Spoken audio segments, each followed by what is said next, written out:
Well, back in a previous video, I took this transformer, not this one, but another transformer, and I made a battery charger with it. And it worked really, really good. The only problem is that the bulk of the metal part was getting too warm.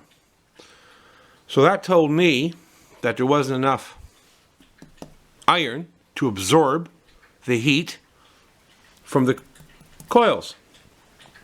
So I have this transformer here. Couldn't tell you what it's from. I believe it's a 220 volt input, and the output I don't really know what it is. Now this particular transformer, the way it's wound up, is not going to work for me. So what I have to do is remove the coils that are within the iron core. And this is the new wire that I'm going to make my primary coil from. And then my secondary coil will be wire roughly this big.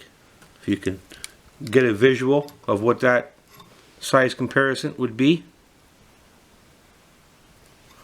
And that will be not this particular piece, but roughly the same material for the secondary coil. And with this one here, it will be a double wrap. What I mean by double, it'll be going in 2 strands, and each coil will be able to be ran separately or as a unit in completeness. So that's what I'm up to here with this transformer. I already have all the calculations done to the voltage that I will be using. Those calculations would not work for anybody else pretty much, because the voltages would be different to the voltage that I'm using. So on transformers, it's based off of voltage input for voltage output. So I won't get into details as far as how many wraps I'm going to be wrapping around for the primary coil or for the secondary coil. There's lots of websites, if anybody wants to play around with transformers, there's lots of websites that will do the calculations for you as far as what turns you need to have and what voltage you're going to be using.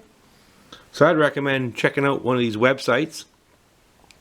They're very helpful for those of you that may want to play around with such things.